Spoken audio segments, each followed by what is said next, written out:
A única coisa prevenindo a economia do Iraque de entrar em completo colapso foi o seu principal produto, o petróleo.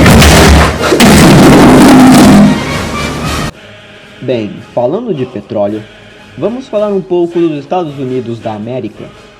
Depois da dissolução da União Soviética e o fim da Guerra Fria, os estadunidenses estabeleceram hegemonia global, militar e econômica, e usaram disto para garantir seus interesses e manter sua posição hegemônica, patrulhando os oceanos globais com sua enorme marinha e intervindo em conflitos estrangeiros para estabelecer regimes amigáveis. O interesse dos Estados Unidos no Oriente Médio é voltado para as grandes reservas petrolíferas na região, mas não pelo motivo que muitos imaginam.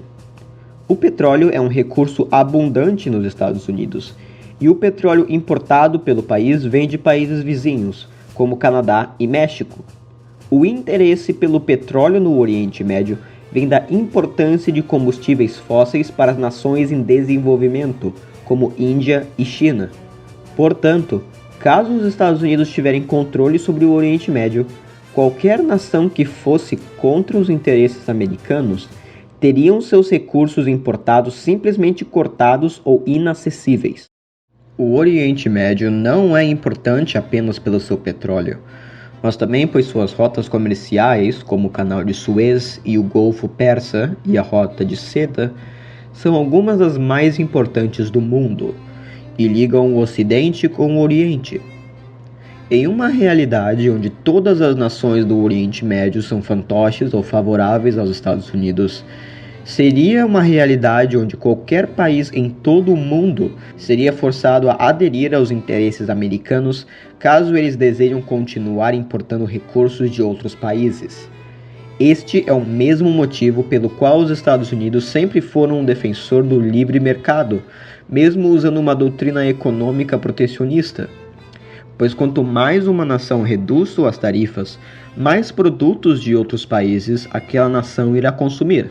E quanto maior a demanda por produtos estrangeiros, maior a taxa de importação.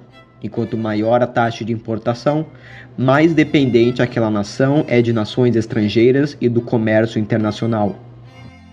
Voltando ao Iraque, o petróleo era a única coisa prevenindo a economia do país de entrar em um completo colapso.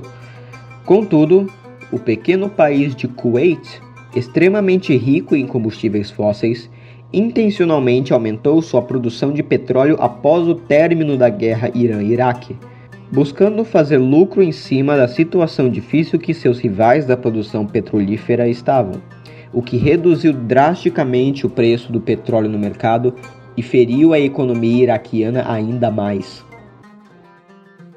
Em resposta, Saddam Hussein exigiu que o Kuwait reduzisse sua redução de petróleo, mas as negociações foram inconclusivas, e Hussein decidiu tomar a decisão de invadir e anexar o Kuwait, tomando o controle de seu petróleo para si.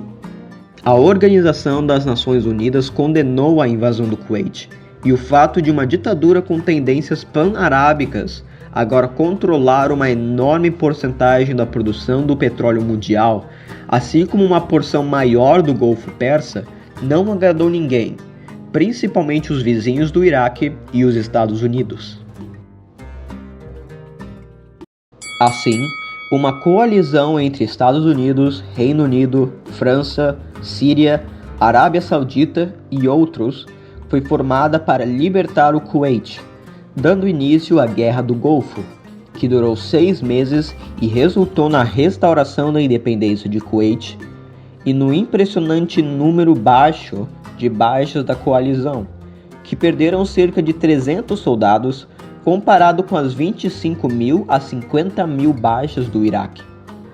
Após o término da Guerra do Golfo, zonas de exclusão aéreas e embargos de armamentos foram estabelecidos no Iraque, assim como a ONU passaria a enviar grupos de inspeção de armamentos para verificar se o Iraque estaria cumprindo os acordos estabelecidos.